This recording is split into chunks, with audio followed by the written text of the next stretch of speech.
I joined the military, um, and shortly after I had joined the military, I got a phone call from my wife's grandfather, Rabbi Shmuelu.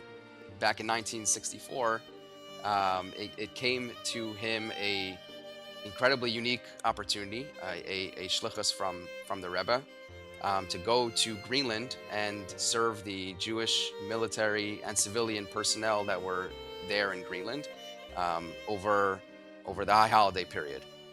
And he said, it would be incredible if you can figure out a way to get back to Greenland. Welcome to Ordinary People with Extraordinary Stories. I'm Chana Weisberg, host of this podcast.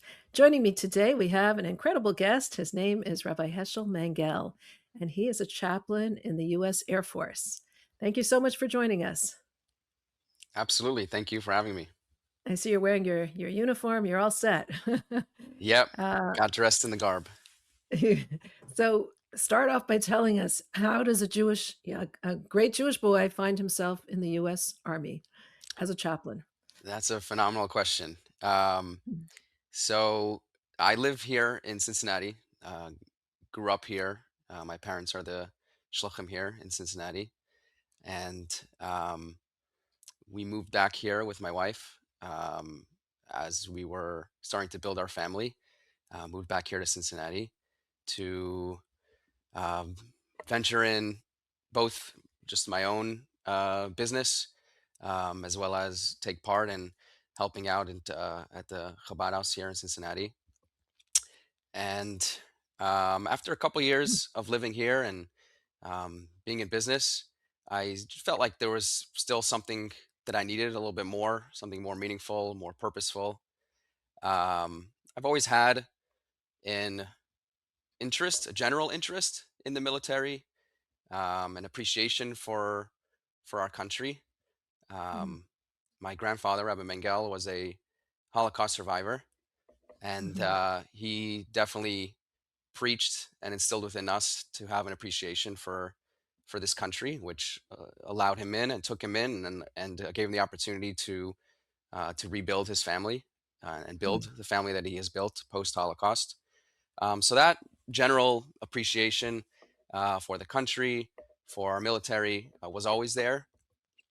Um, and growing up in a family of shlichus and in an environment of service has definitely motivated me and inspired me to want to continue in that vein as well.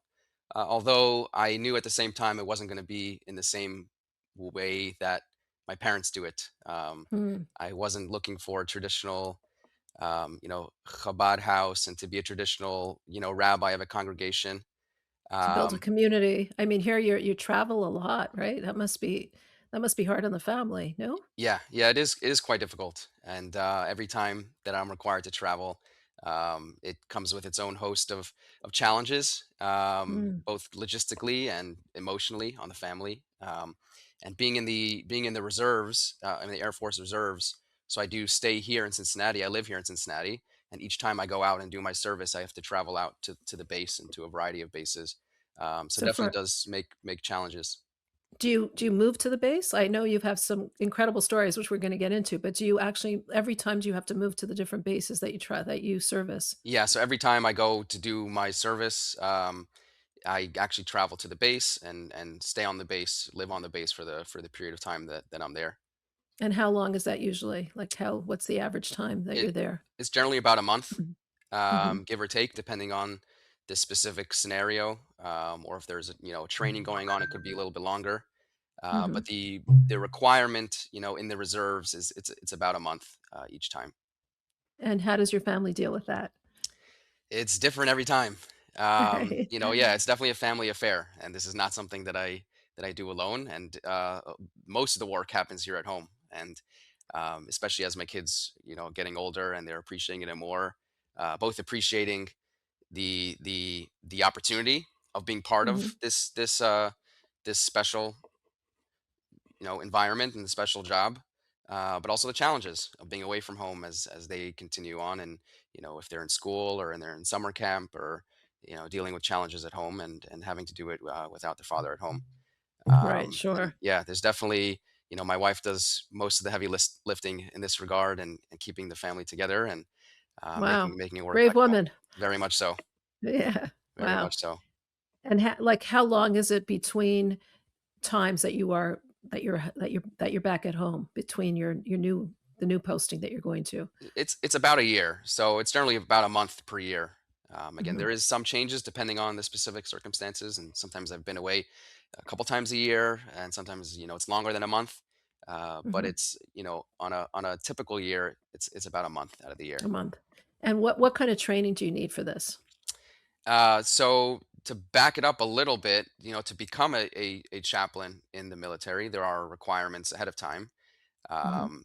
Basic requirements of having a bachelor's degree, and Mhm. having a master's equivalent, Mhm. which is where our smicha and our rabbinic ordination comes in. So Mhm. having that experience in a specific in rabbinic field, and then having practical experience as well is required. So to become a chaplain in the military, you also have to have actual real life experience, in the capacity as a chaplain, as a rabbi, as a leader in your faith group.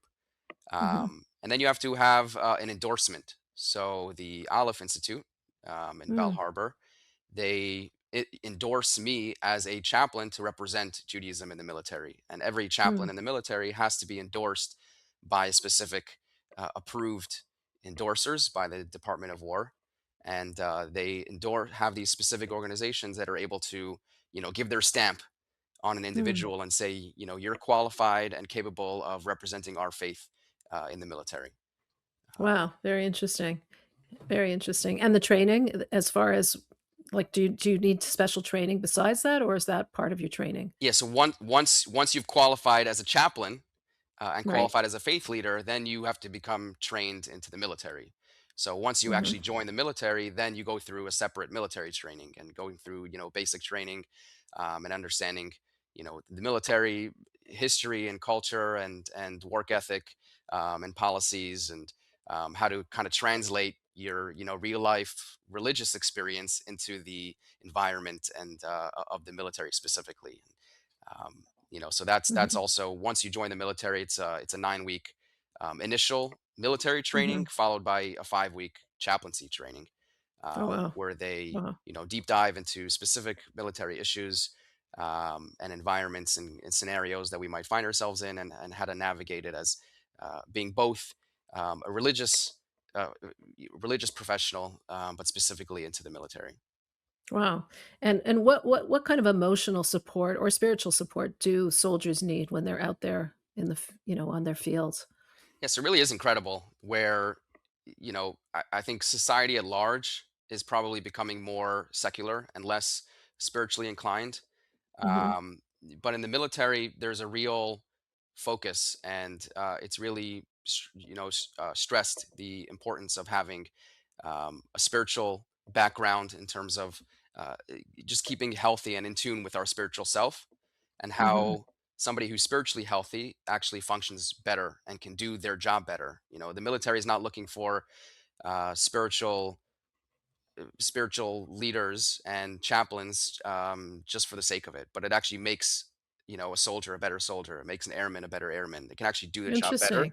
How And do you see that? Like, how does that play a role? What does it mean being spiritually healthy?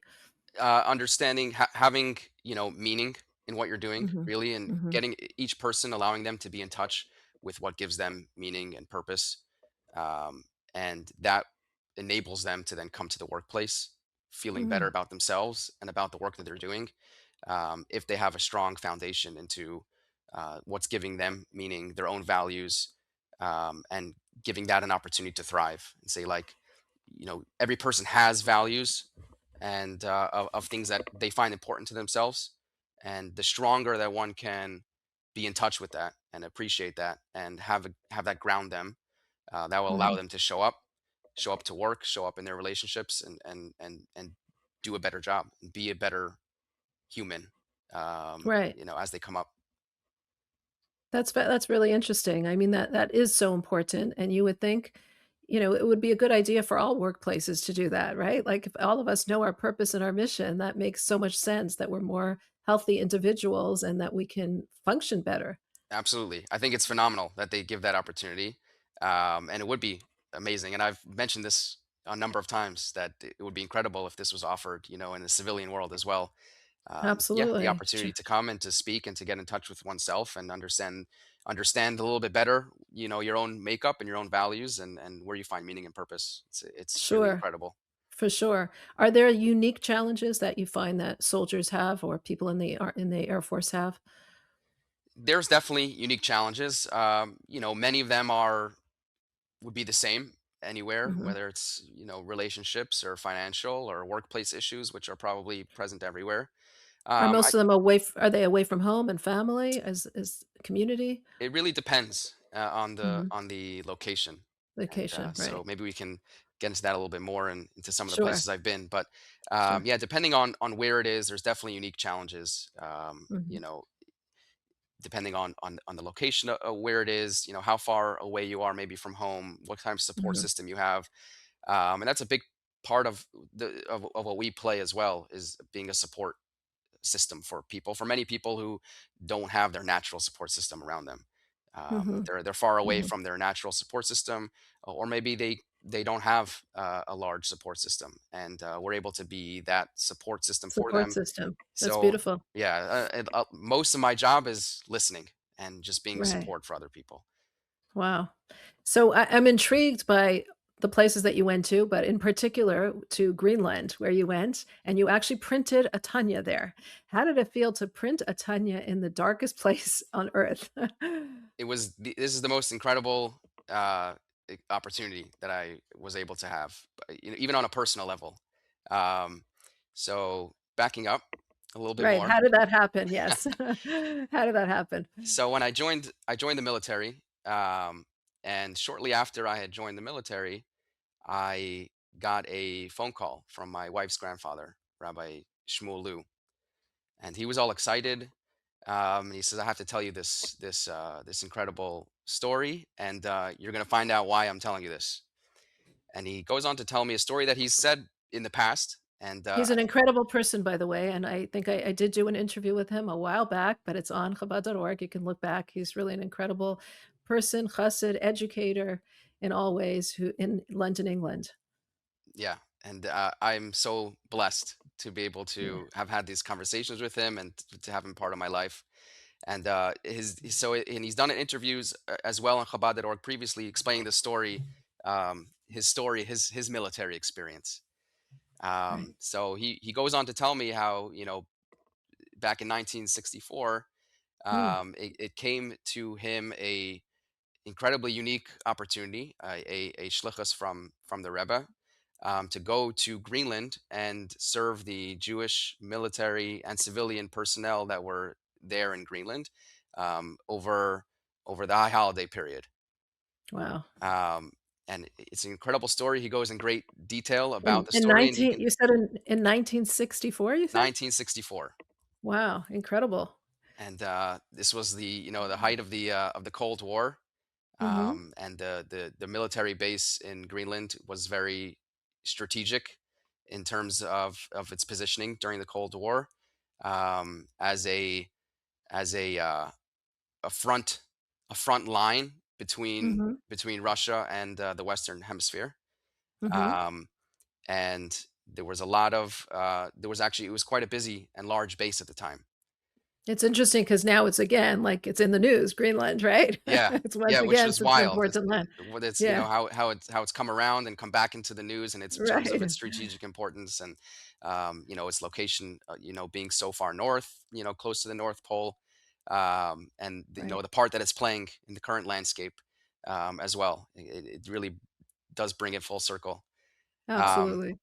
and So he had this opportunity to be there for Rosh Hashanah and Yom Kippur? Yeah, so he was actually there. He went right after Rosh Hashanah. So it was Rosh on Rosh Hashanah. Hashanah where they realized they need somebody to support. Uh, And in those uh-huh. couple days before Rosh Hashanah and Yom Kippur, they it was miraculous how he ended up, with the Rebbe directing it, and in the terms of the military, this went all the way up to the office of the president, and the Oh, wow. secretary of the Air Force at the time was directly involved in making sure that he had all the required, waivers and permissions to be able to get there.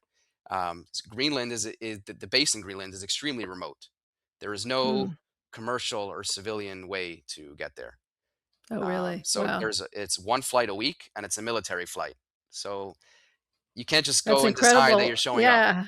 Right. And Yeah, even preparation to go there. I mean, there must be so much preparation. Just I know it takes me to figure out a trip. It takes me long. I can yeah, imagine to Greenland yeah. in the middle of nowhere. Wow. And okay, And so there was it's there was a lot of a logistics. lot of logistics that had to get done, and for him it had to get expedited, extremely Mhm. expedited for him to get there. And he was there, and he went there for Yom Kippur, and he served all the Jewish personnel there. And even after coming back, he stayed in touch with them. He would write them letters back and Mm, forth. When they were done their service and they came back to America, he would meet up with them, and it was a big part of of that shlichus.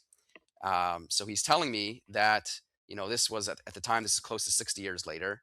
And he said, it would be incredible if you can figure out a way to get back to Greenland, to go and print a Tanya there, to go back there. He says, I was there, and it was a very limited experience. He was there for a few days. He right. did his service there, and he came back. If you can go back there and print a Tanya and create, a permanence of Torah, a Mm, permanence of mm. Judaism, and it would make his life. Um, The Tanya is the foundational book of Chabad Hasidus, written many years ago by the Alter Rebbe, the first Chabad Rebbe. Yes. yes. So the Tanya is really a book that discusses the human struggle of living in a world that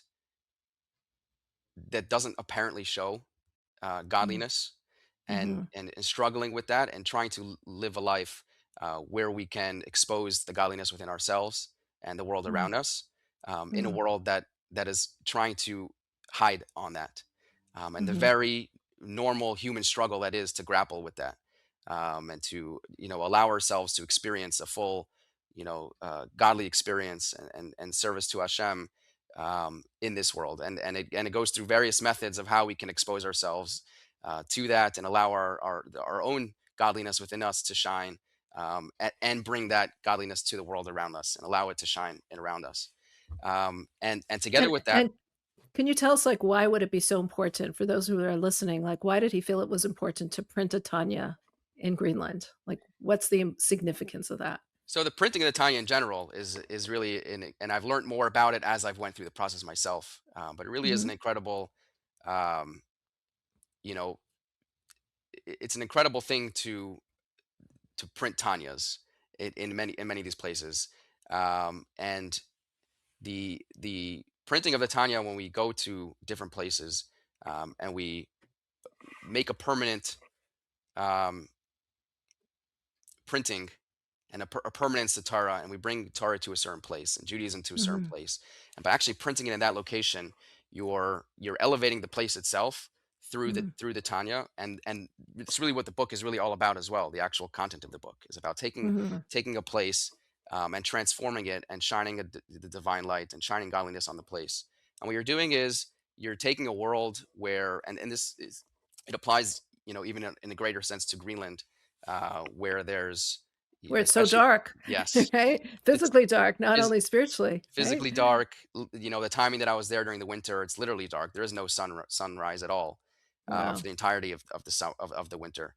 So you're going to a place of darkness, physically dark, spiritually dark, and printing a Tanya, which is bringing that permanence of the Torah Mhm, light to the place, mhm, mhm, and exposing how every single place in the world has that godliness within it, and it really just has to be exposed, hmm, and beautiful. bringing a permanence to that, and Mhm, doing that in a way there that it remains there, and it brings an excitement to it as well. And I've seen this clearly as well with the printing of this Tanya, that it actually brings an excitement for people to want to open the book, to mm, study what it's about, to be exposed to its ideas, and to be open to this idea of shining one's light, and shining one's godliness, in every place that they may go, and in every person they may encounter with. mhm. Wow, beautiful. So Rabbi Lou said to you, it would be great if you could go there, 60 or so many years later. and Punta Tanya there, and then what happened? But you that wasn't your choice. I mean, you couldn't decide that you wanted just to go to be stationed in Greenland. No, not at all. No. So, so it happened to be that the base that I was first assigned to, my first assignment, which was in Denver, it's a Space Force base, and this was as Mm, the Space Force was just becoming, a news service, which was very exciting in its own right to be, the first Jewish chaplain to be attached to a Space Force mm, base and a Space Force unit, and it has a connection to one of the one of the units that are stationed at the base in Greenland. So one of mm, the units that are in Greenland, are attached to and they report back to the mission back in Denver. mm. So I had this, Connection, informal kind of. connection Yeah. to the base, and the thought was that let me try to push this connection as far as it goes and see if Wow. somehow I can end up there. Um, and I was repeatedly told no, but through his encouragement, I kept asking. Maybe there are Jews there that need some support, for Hanukkah, for Purim, for something. Maybe they need some support, and to have a Jewish chaplain come and support them. They always told me that there wasn't. If there was, they would let me know. Mm, But it's not a simple thing to be able to get there and go over there for Greenland. And I thought maybe at some point I can go there for a day or something and figure it out. But it was never happening. And he would keep asking and checking up on me and making sure that I'm doing whatever I can and pulling all the strings and every angle that I can, um, to be able to get there. But it just wasn't happening. And then this past summer, I was told that I need to find a new assignment. It's time in the military; they like to rotate people to different bases to get exposure to different, environments and different missions and different people, different locations. And it was time for me to find a new base. And with this, I was going to, end my that even informal connection that I had to Greenland was going to go away, right. um, which it was very disheartening to see that go away. But I was going to tell him this was a dream. It was a dream for it to happen. We tried our best, and it's not meant to be at this time. So as he told me about finding a new base, and my preference was to be as close as possible to home. Mhm. So Understandably, sure. yeah, I said it's been very difficult to have to travel, away from home every single year or a couple times a year. And Mhm, there was a base about 45-minute drive away from my house. So that was my preference. I said, if I have to move, can you move me to this base? It's close to my house. I won't have to travel. I'll be able to be more involved because I can just drive over there. Um, and they told me that unfortunately it's not possible. That they're mhm, requiring all their experienced chaplains to travel overseas, mm, and they gave me a list of some places to go overseas, and told me to pick what my preferences would be. And at first I chose a location that I thought would be at least manageable for my family. It's closer to a larger city. They can come, they can travel with me. Maybe there's access to kosher food and in the mm, area, and we can make a little vacation out of it. um, and they respond to me, and they said, actually, that location has just been filled. It's not available mm. anymore. But we have an opening. We need a chaplain to be posted in Greenland.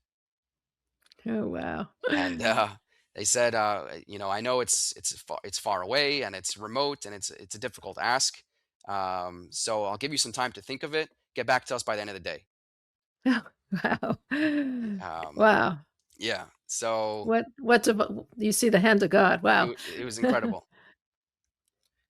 Yeah. So going back and having that discussion with my wife, and quickly coming to that determination that this was going to be very difficult, to have to Mhm, travel away, and this is not a place that my family would be able to travel with me. It's mhm, extremely remote, and definitely not family friendly.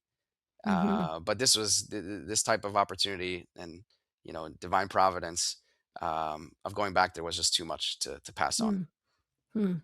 Incredible. And how long were you meant to be stationed there? So it's a couple years a rotation. So Oh, the full time and active duty military personnel that are there for 1 year. It's a one oh, year. It's wow. considered a short tour. They're there for one Mhm, year. Away from their families. All there working there for the year. And I, as a reservist, I came in to each of them get basically a month break in the middle as their mhm, mid tour. leave that they Mhm. can take. So there's one single chaplain for the entire base, and so when that chaplain takes their leave for that 1 month, I would come in and fill in for that month. Wow. And, like, how much time did you have to prepare for this trip that you were going to Greenland? It was a few months. I mean, Okay. this must A have. lot easier than your grandfather Oh yes. and Rabbi Lou, right. Yep. And what kind of preparation would you do for a trip to Greenland? Like, there just seems like so much logistics. Yeah. What were things that you had to consider? There was, I would say, there was a lot of different preparations on many different levels. There's Mhm. the first preparation that I did is once I accepted it, and realized that I'm going at a time where there's no sunrise and no sun Wow. at all is What month were you going? What month of the Jan- year was it? January. January, so it's Yeah. really dark and cold there. Yes. Okay. So it's like, wait, can we even do this? Is this, how does Yeah. one live as a religious Jew in a place where there's no sun when so much of our daily life revolves around Revolves around the sun time. and time and getting up Right. in the morning and putting on Sunlight. tefillin Right. and davening 3 times a day and Shabbos on the seventh day of the week, which Oh, starts at wow. sunset and ends at sunset. So much of our daily religious life revolves around the sun and the days of the week and the timings. How is this even going to be possible? So Um, how is it possible? What did you yeah, do? well, we did it. Oh, you did So it. it opened Wow. up it opened up an incredible learning opportunity, and both academically and Right. learning about the place of Judaism in the world. That really Mhm. really opened up um, fascinating, study and a couple months that I went through. Again, once we knew that we're going to be able to make it happen, Mhm. and really finding this in line with the Rebbe's teachings that you know Torah is reality and is applicable Mhm. everywhere at every time. Mhm. And there's Mhm. nothing in our world that can exist that opposes that reality and the truth of Torah. So That's such a beautiful perspective that it's not, it's not that you have to fit Torah in it, but Torah is for everywhere. correct. And all the tools that we have and the scientific tools and technology, they're all there in the service and as a tool to be able to further expose Torah to the world. Mm, mhm, So having this opportunity to really go to a place where there might have never been this type of religious life, of Torah life, lived there, during this type of period, and having to go and really dig deep and expose how it's possible and how that it could thrive no matter the mm, circumstance. um, to me that was very special, just personally, to be a part of wow, that and to be able to expose that and to go through that exercise of digging into Torah and digging into the scientific tools that we had available to really make this a reality. right, And ultimately I did have to, part of the homework was when we came to an understanding about how we were going to do it, then with rabbinic leadership. My homework was then to speak to the meteorology department, mm, institute there, and to basically create a graph and a list of the sun's positioning relative to the horizon at like mm. half-hour intervals for the entire month that I was going to be there, and to Oh, build this wow. whole table of where the sun was going to be at any given moment at the time that I was going to be there, and create daily schedules based on as the sun was coming closer to the horizon and the closest that it was going to get to the horizon, and then when it will leave further away from the horizon. Wow. So even though the sun never actually crossed the horizon, there never was a sunrise. So there was never daylight at all? There There was was never never daylight. No, there was never wow. daylight. Towards the end, you can start to see some light from Mhm, as the sun was getting closer to, the horizon, but it never mm. did actually cross that threshold. So Um, your times were based on when the sun is rising correct. Yep. and coming close to the horizon. Yeah. So every single day, I had to look at the next day and follow that gradual trend of how high the sun is getting, how much closer to the horizon it's getting, and figure out as it gets to its closest point, now we can daven, we can, it's daytime and do Mhm. all the daytime things that we need. And as it starts to recede back away from the horizon, it goes back into night. So how much time did you have for the daytime services, for example? So towards the beginning of the time that I was there, it was extremely limited. It was like an hour and a half. Mm, As it got for later, everything. that time got expanded. Wow. And then, Shabbos was a whole different experience. Yeah, what was Shabbos like? Like, how long is Shabbos then when you So with this when kind of mechanism, I was starting Shabbos the moment the sun started to recede back away from the horizon on Friday, which mm. is really right after noon. Like Oh, about wow. noon is when it's going to be at its closest point to the horizon, and then once it starts to recede, now it's Shabbos is starting. The sun is well below a point where Shabbos would have began. If Mm. on a regular day, and it's starting to go away from the horizon, so that's the point when Shabbos starts. And it wasn't going to end until Yeah.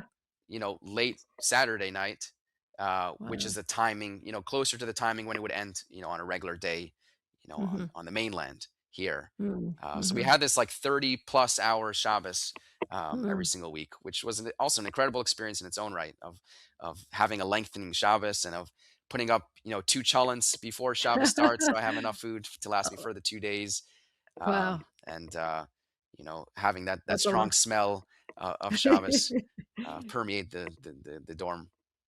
And is that interesting? Wow, that's fascinating. So, like, walk us through the first time that you landed in Greenland. What was it like?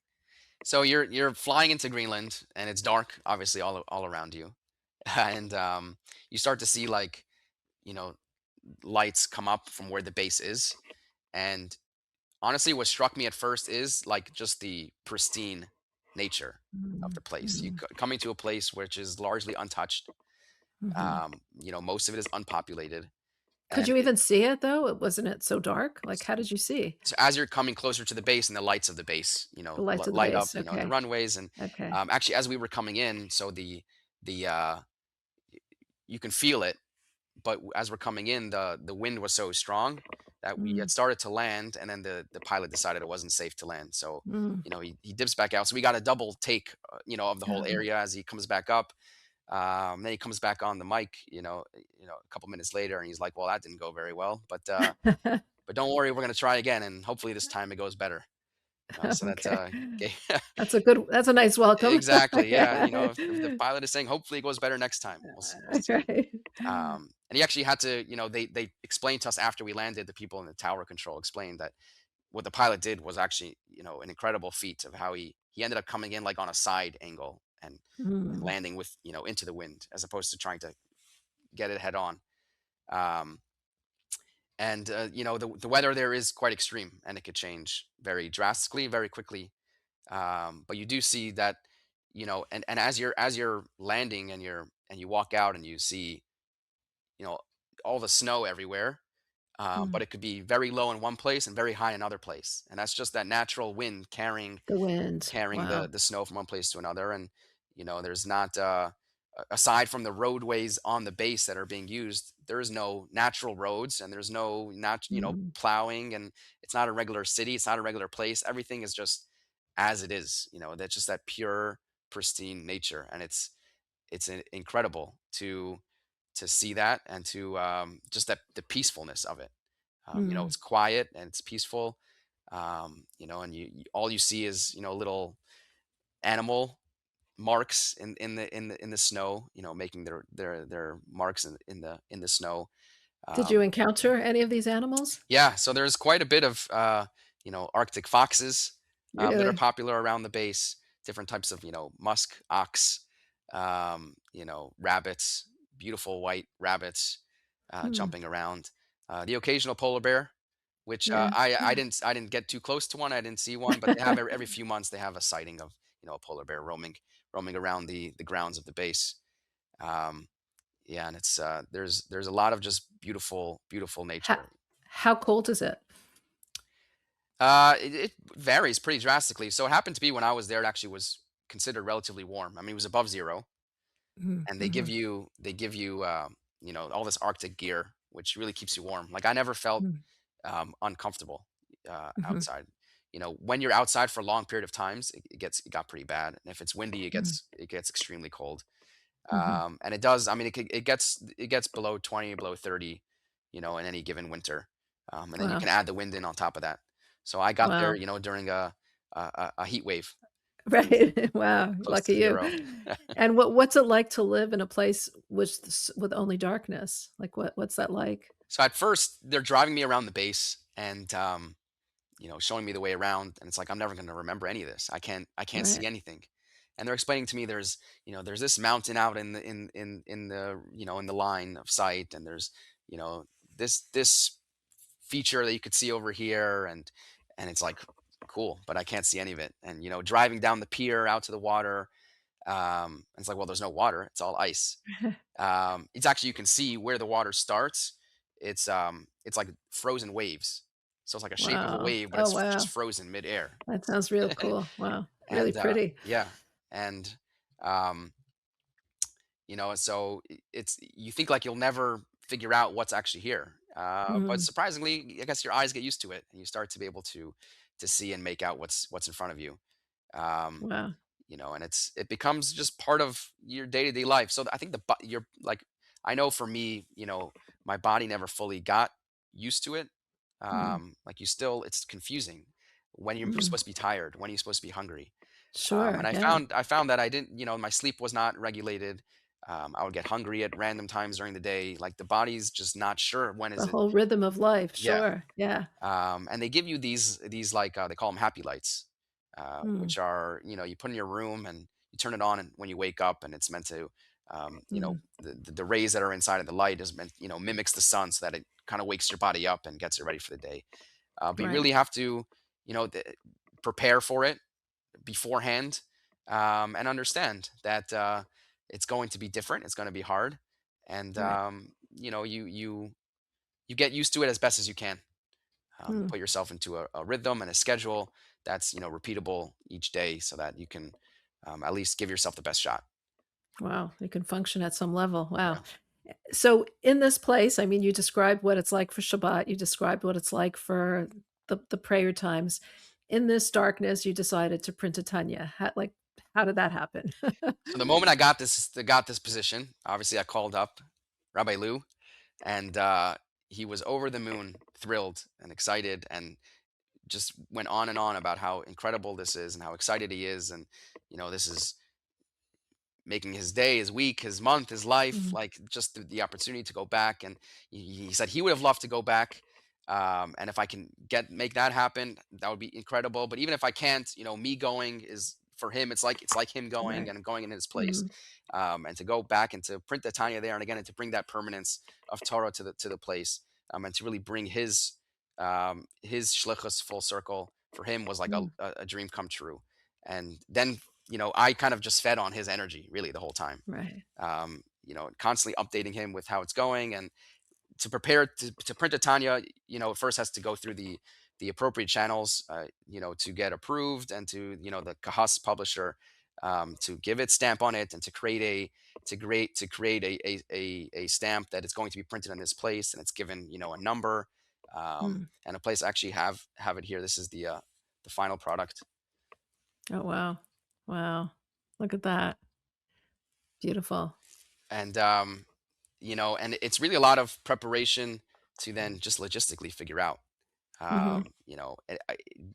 getting a So printer and you brought paper. along a printer? You Yeah, brought it so along I with a you? full Wow. suitcase brought along. It was just a portable Really? printer with cases of paper, and a few, cartridges of toner and ink, Wow. and making sure that even once the actual copy was ready to go, I had 3 or 4 different backups just in case it wasn't gonna work.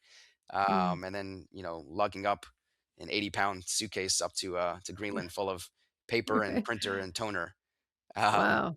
and setting up shop in my room that I had over there, and getting it going. And it was quite the labor of love, I will say. It was definitely took, Mm. quite a bit of effort to get it to set up and to work. And you know you can't, if you're missing something, there's no Home Depot or Lowe's or Office Right. Depot or To run Walmart to go over. and run over and pick it up. So I really had to make sure that I was as best prepared as I can beforehand, and then hope for the best. Right. And printing as many copies as you can, and you print as many copies as you can, to be able to leave some there, and Mhm. again, to create that permanence of Torah. So to leave a copy there, that if there's anyone in the future that will be there, they can pick up the book and learn it. And So then, where did you leave it? Is there like a place? Is there a chapel? Is there yeah, so where there is a chapel there, which, interestingly enough, as well. So on the chapel, there's there's a Magen David is on the top of the chapel. Mm. Um, and again, doing this and having my grandfather be involved, and I spoke to him just about every day that I was there, and he would tell me different snippets of things that he saw or things that he did while he was there, and I would go back to that same place, and he can kind of Did you relive feel it. And like you were, like, kind of his hands and legs? Like, did you feel literally, like you were it was amazing. filling in, like, full circle? Yeah. Wow. And Wow. he had described when he was when he was there, coming to the chapel, and the chaplain showing him a Star of David, and then Mm. me going and seeing a Star of David. And he describes going there and wanting to find the Torah. And he gets Mm. there, and their chaplain is all excited. He's going to show him that they even have a Torah on base, and he's going to go there and for Yom Kippur and read the Torah. And he opens up they have an ark, and they open it up, this wooden ark, and he looks at the Torah, and it's a paper Torah.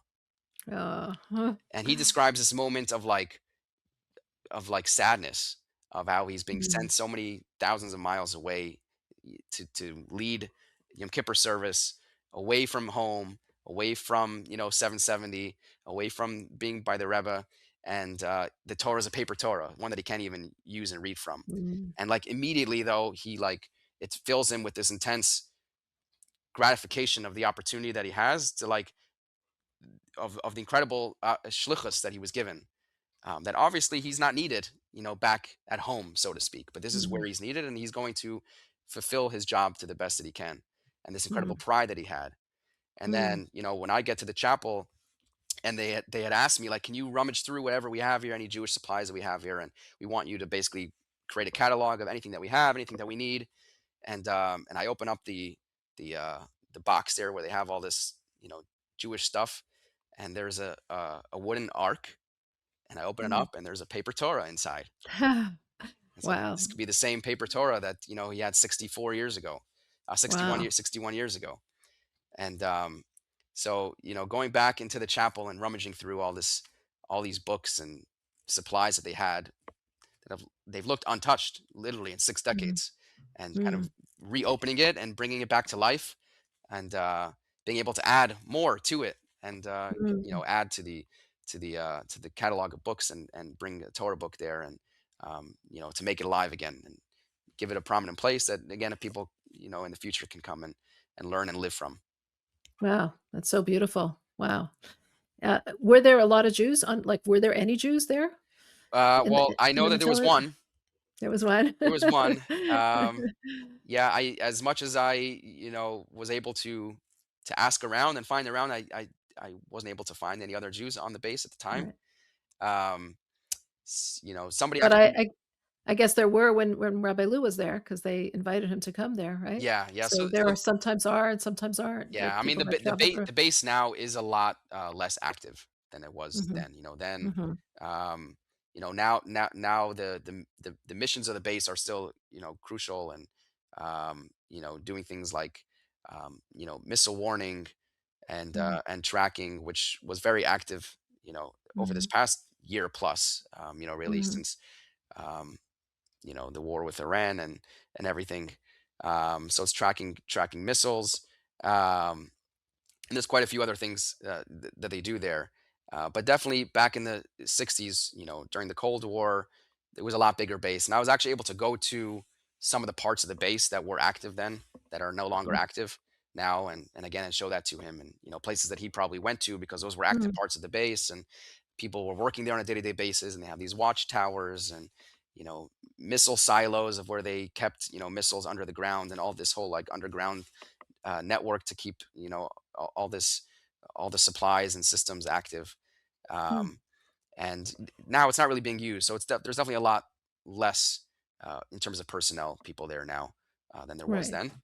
um, And what did it feel like to be the only Jew in a place so vast and the only one keeping Torah and mitzvot in such a place? What it was that feeling like? like literally I was just honored, like, and floored by, again, even going through the preparation of it, and being Right. part of something that um, to me made Torah so much more real for me, even Mm.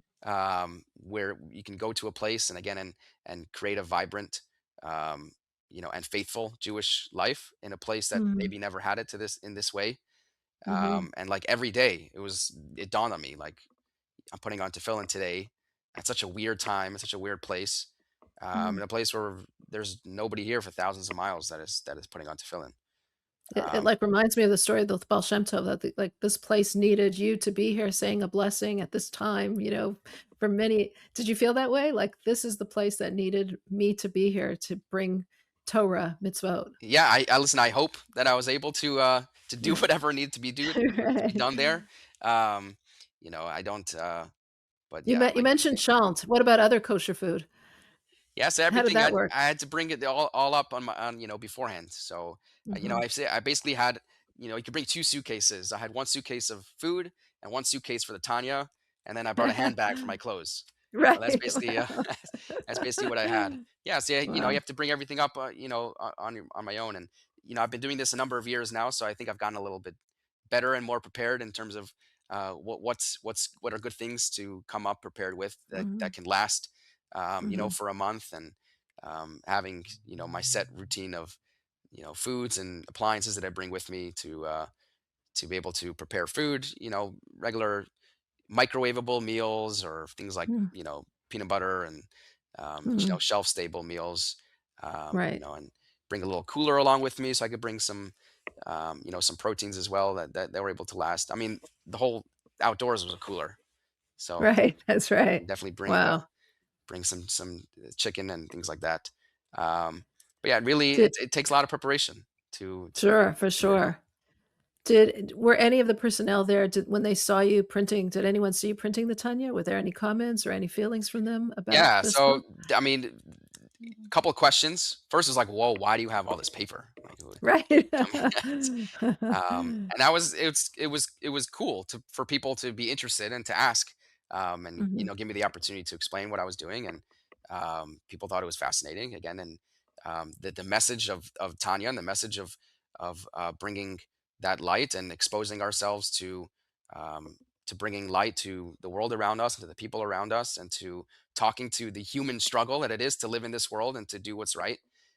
It talks to people, and it resonates with people, and to be able to take the that the messages of Tanya and to share that with others was a blessing. It really right, was. beautiful, really beautiful. Yeah. Were there any, conversations, I mean, not necessarily in Greenland, but in any of the places that you were stationed in Denver or California or wherever it is, like, that you had a specific conversation with someone that really impacted them, or a mitzvah that someone did that really impacted you or them? Yeah. I think a couple of things. Most of what we do is listen. When people come in Mhm, for counseling, really the most of what we do is listening. And there's definitely been a couple of people that have remarked back on how it felt for them to just have somebody that they can unload on, mm, without mhm, judgment and without one of the unique components of being a chaplain in the military is that we're 100% confidential. mhm. There's nothing that somebody can tell us that would mandate us to report anything to any supervisor or any law enforcement or um, you Is know that amazing? Yeah. so when people are going through very unique and maybe sensitive challenges, and just the ability, and people have remarked back like this, that they were able to come in and unload themselves without having that judgment and without fearing it getting anywhere. Mm, Literally, it saves lives. It does, and I've seen that sure. firsthand, and Mm, I've been blessed to be a part of that and to experience that, where it could literally bring somebody back from the brink, mm, and just to listen. And I try to um, really impart that even on my own colleagues, like let's listen and continue to listen. mhm, And sometimes it's less about what we say, and more just about being present. mm, um, so that's in general from a chaplaincy perspective. And then from a Judaism perspective, um, I had a very unique opportunity when I was in California, as you mentioned, um, where I'd gone there for a special tour, is what they call it, to go to California. And going in there, I had no knowledge of there being any Jews. mhm, And as I started to um, seek Jews out, and actually initially the first thing is somebody actually came over to me. It was at a 4th of July celebration the base was having, and this woman comes over to me and basically introduces herself as being Jewish, and I obviously look pretty visibly Jewish. It's hard to hide, Mhm. and I was you know in my regular civilian clothes at the Fourth of July party, so my tzitzis is hanging out and the yarmulke and my Mm. beard. And she remarks to me about, she's there with her family, her husband, 3 kids, and she remarks about how it's coming closer to the high holidays, and she really would love to be able to have some type of high holiday service or celebration or just connect with other Jews. And she's been there for some time already and has not met any other Jew, Mm. and that kind of I guess inspired me to want to seek out a little bit more and see what we can find on the base. And we actually was able to find and collect Yeah. like 15 other Jews here on the Oh, base. wow. None of them Wow. none of them knew about each other Each or other. about anything, and was able to bring them all together. First, just with like one event, bring everyone together, introduce each other.